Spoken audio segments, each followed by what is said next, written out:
Oke, bismillahirrahmanirrahim. Assalamualaikum warahmatullahi wabarakatuh. Kembali lagi di channel kami, para pencari petunjuk. Sekarang kita ada di episode 57. Dan di episode ini kita akan membahas ketahanan Palestina dan Israel serta deadline Dajjal. Tapi sebelum membahas itu, seperti bagaimana cara menjaga pola pikir. Jadi biar kita itu bukan menilai sesuatu pakai hawa nafsu sendiri ya tuh. Jadi kita itu harus kembali ke Al-Quran. Nah tapi beberapa orang itu banyak yang mikir seperti ini kan. Jangan asal nyomot ayat, katanya seperti itu. Ya itu selalu zaman Nabi pun begitu. Iya. Nah kalau kita nggak nyomot ayat, mau nyomot apa? Pikirannya dia yang benar. Jadi kebenaran itu bukan sesuai pikiran masing-masing orang. Jadi ini pun kita ngomong seperti ini kalau tidak belum tentu benar, tidak setuju ya sudah. Hanya seenggaknya lempeng dengan Al-Quran. Setidaknya kita memakai ayat Al-Quran. Nah, karena di hadis itu juga ada bahwa Nabi itu senang dengan diskusi, tapi sangat tidak senang dengan perdebatan. Iya. Jadi kalau diskusi itu kan kita mencari kebenaran, bukan mencari pembenaran. Iya. Tugasnya manusia kan memang itu. Kalau nggak boleh nyomot Al-Quran, terus nyomot apa? Seperti ada ayatnya nggak, sempat saya kutip di sini. Ya. Nah ini Al-Qiyamah. Di ayat 16, 17, 18, 19. Janganlah engkau gerakkan lidahmu untuk membaca Al-Quran karena tergesa-gesa menguasainya. Sesungguhnya tugas kamilah, maksudnya tugas Allah untuk mengumpulkan dalam hatimu dan membacakannya. Maka apabila kami telah selesai membacakannya, ikutilah bacaan itu, kemudian sesungguhnya kami pula lah untuk menjelaskannya. Nah, jadi kita kan disuruh untuk menggali ayat Al-Quran, walaupun tidak sempurna, yang penting kita mau menggali. Bukan sesuai baru baca bahasa Arabnya fase nggak paham isinya terus memvonis orang lain salah lagi. Sedikit intro saja. Sekarang kita kembali ke tema. Di sini kita akan membahas mengapa Gaza yang di bagian Palestina yang sekecil ini, kira-kira luasnya berapa kasus Gaza ini? Cuma 45 meter persegi ya. Kalau kita tinggal di dekat Malang sini tuh sepertiganya Malang. Seperti sekecil ya, itu. Iya, seperti kota Malang. Kata Mas, kota apa lagi ya? 2 juta lebih seperti Surabaya. Itu memang padatnya kayak apa bisa dibayangkan gitu. Kalau kita coba menalar pakai hati, pakai iman, dan pakai bukti sejarah yang ada, sangat tidak logis sebenarnya. Tempat sekecil ini yang hanya sepertiga kota Malang mungkin, itu tidak bisa dijajah selama berapa tahun? Ya sejak tahun 48, sejak 75-6 lebih ya. 70 tahun lebih tidak bisa terjajah oleh kekuatan militer super yang katanya super milik Amerika, milik Israel. Nah, kalau kita mau mencoba menalar, kok bisa? Logikanya aja, orang-orang di situ makannya susah, cari air bersih susah, sehari-harinya dikepung tentara, tank dan lain-lain, tapi bisa bertahan puluhan tahun ya. Bahkan melawan militer yang sedemikian terkuat di dunia mungkin ya. Itu juga sangat aneh lah, apalagi bisa balas roket di keadaan yang makan aja sulit tapi bisa balas roket, itu kan suatu keajaiban yang luar biasa. Kita sebagai umat Islam di sini kan harus berpikir, melihat tanda-tanda ini apa kok bisa. Nah sekarang kita coba membedah. Nah, sekali lagi ini cuma pendapat, boleh setuju boleh tidak masalah. Bisa salah. Masalah jika ada yang kurang, mungkin kita bisa dikritik kurangnya di mana. Tapi kita di sini sama-sama belajar dan mencari kebenaran, bukan membenarkan pendapat kita sendiri. Di sini ada yang unik, yaitu ini daerah tepi barat ini. Nah di tepi barat itu ada Dome of Rock, atau orang lebih umumnya Masjidil Aqsa, walaupun depannya ini lempeng batu untuk sholatnya Nabi. Nah, jadi di bagian situ di bawah tanahnya masjid itu kan, digali lubang yang sangat besar, ruangan mungkin area bukan hanya masjid itu mungkin. Bahkan pernah saya lihat di internet itu 3 kali lapangan sepak bola. Sepak bola internasional. Sudah bukan ruangan lagi, sudah ruangan. Kemudian kalau kita mencoba menalar lagi, untuk apa Israel sampai hari ini tidak merobohkan masjid tersebut, padahal hanya dengan jentikan aslinya sudah bisa roboh. Nah, pasti kan ada sesuatu yang mereka cari sampai masjid itu tetap utuh. Nah, kemudian kalau kita baca Al-Quran di sini ada ayatnya, Mas. Ini unik sekali, Al-Baqarah ayat 248.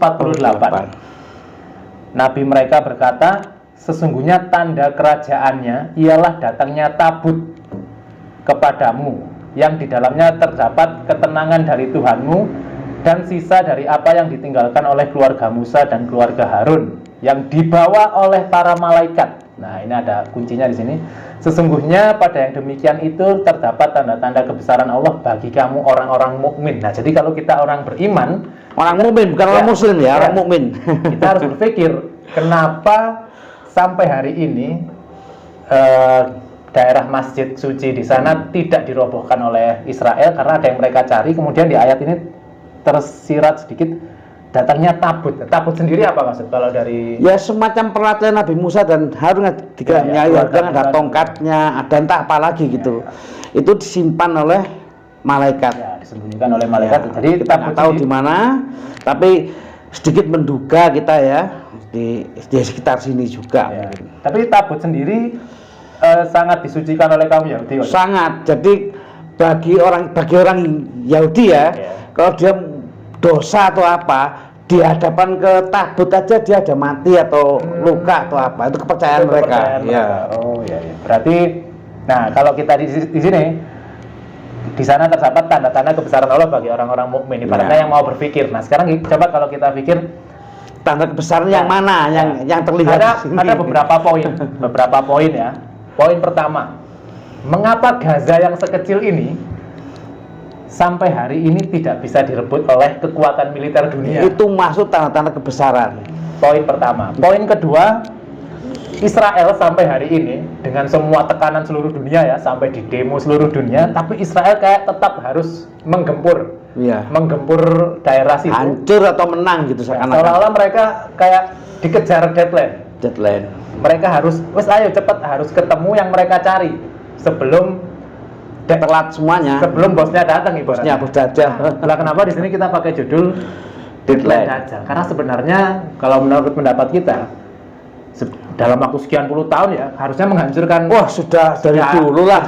Teoritis militer sudah dari dulu lah. Tapi susahnya. Gitu. Akhirnya di sini kita sebagai orang mukmin berpikir jangan-jangan yang mereka cari belum ketemu. Dan anehnya lagi, jangan-jangan tempat sekecil ini yang hanya sangat tidak luas, sangat mungkin kalau tanda kebesaran Allah di Gaza. Jadi tabut itu sangat mungkin, sangat, tapi ya mau alam ya, itu rahasia. Lagi-lagi kita tidak memaksakan kebenaran, tapi kalau kita mau berpikir jangan-jangan memang Gaza ini terpisah ya.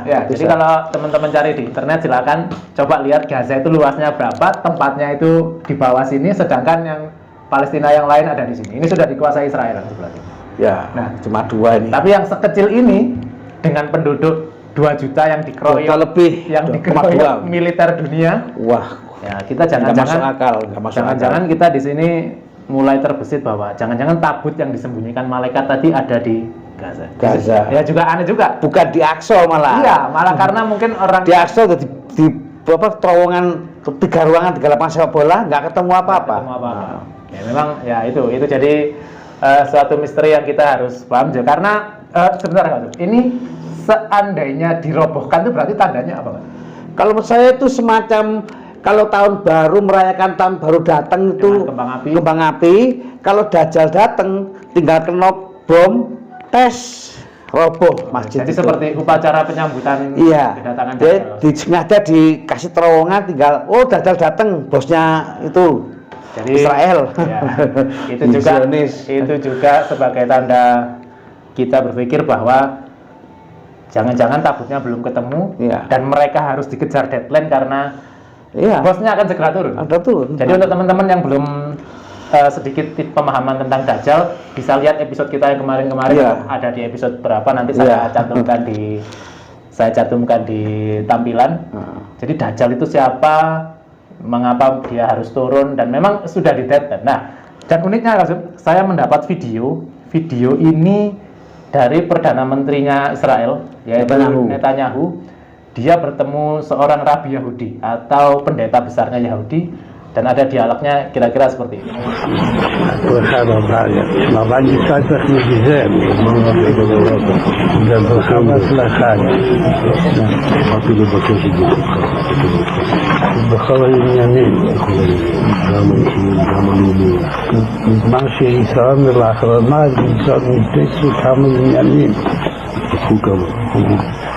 מה שהוא עוד, וגם אותו שעדיין משיח ליבו, אז הייתה מה שהוא ממה ידיעתו.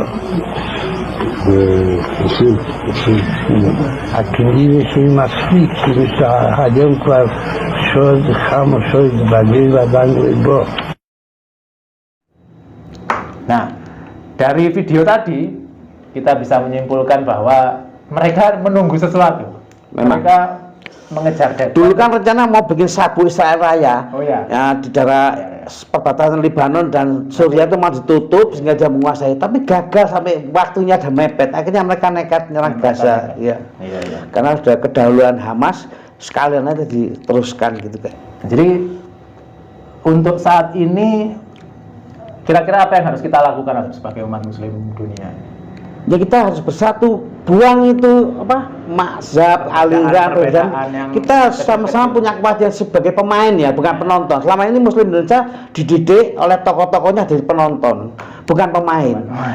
Iya kalau sepak bola kita supporter, nggak mungkin dari pemain semua. Ini masalah keimanan, ujian, iya pokoknya ujian bagi hamba Allah itu kita mau jadi pemain lah.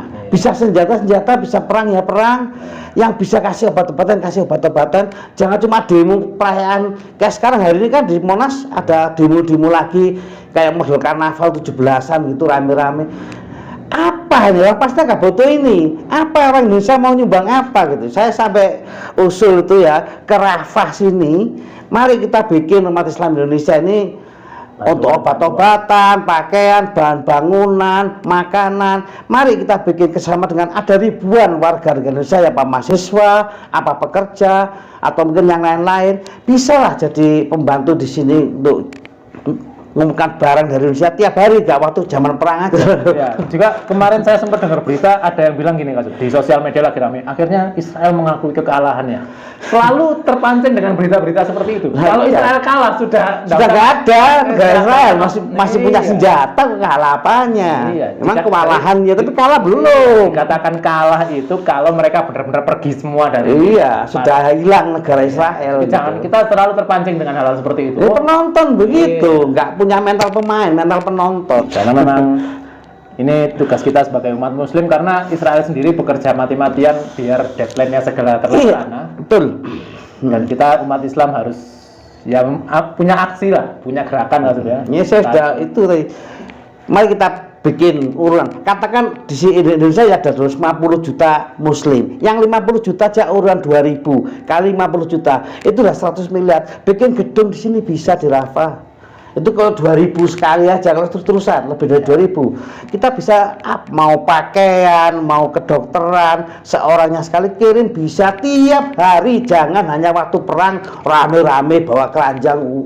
Apa itu penonton dan juga ini pesan dari kita untuk organisasi Islam yang besar-besar itu ya, yang malulah sama Hizbullah, malulah sama Houthi yang sering kita kafir-kafirkan ya, sampai Yusuf Qaradawi mengatakan Hizbullah itu Hizbus Syaiton. Jahat sekali, saya gimana gitu loh. Tapi apa sih Qaradawi? Gak buat apa-apa dia, justru Hizbullah yang banyak berbuat. Ini pesan untuk organisasi Islam yang sangat dibangga-banggakan, yang katanya jumlah anggotanya puluhan juta. Ayo kita bikin gerakan untuk membantu Palestina. Jangan cuma demo perayaan kayak 17-an kayak anak kecil. Jangan, ayo berbuat yang nyata. Itulah kita Indonesia yang sudah Islam terbesar ya katanya. Terbesar, cukup lama loh, minimal 6 abad yang lalu kita sudah mayoritas. Jadi itulah, kita harus aksi nyata. Jadi bukan cuma, terutama pesan ini untuk organisasi besar Islam. Tokoh-tokoh ulamanya juga yang kalau kita sekarang lagi di Monas bekuar tapi nggak ada hasilnya. Kalau itu kita satu dua orang ngomong diringkus polisi. Jadi harus bareng-bareng. Harus mari lah, Anda yang punya potensi, bukan kami orang kecil. Kita, mari gitu. Buat Anda yang sudah punya kekuasaan, punya kemampuan, berpangku tangan karena ditanggung di akhirat tadi Apa dipertanggungjawabkan. susahnya bikin? Ya, di akhirat dipertanggungjawabkan. Pasti saya salah satu yang akan nuntut mereka kalau mereka cuma demo-demo nggak ada artinya itu. Ya kira-kira seperti itu. Ya, insya Kurang Allah. lebihnya mohon maaf. Jika ada pertanyaan mungkin bisa tulis di kolom komentar. Jika ada kritik kita sangat menerima kritik yang Ya. masuk. Kemudian jika ada request kita mau bahas apa mungkin bisa didiskusikan di kolom. Jangan jadi penonton, jadilah pemain. Ya, Walaupun sekedar komen, Ya. kasih masukan. Ayo kita jadi pemain. Kita enggak peduli. Penonton nggak dapat jaminan surga, Iya. pemain. Kita nggak peduli kok subscribe atau apa, kita Nggak peduli. ngurus. Kita nggak cari itu. Kita yang penting menyampaikan. Ayolah, apa yang gitu. kita bisa. Ya, kira-kira seperti itu. Kemudian saksikan episode-episode sebelumnya seperti pemain dan penonton itu ada, Dajjal itu siapa ada, Ya'juj Ma'juj siapa itu ada. Ya itu kita Banyak lagi. buat membuka wawasan aja. Ya, terima kasih. Kurang lebihnya mohon maaf. Kami akhiri. Assalamualaikum warahmatullahi wabarakatuh. Waalaikumsalam.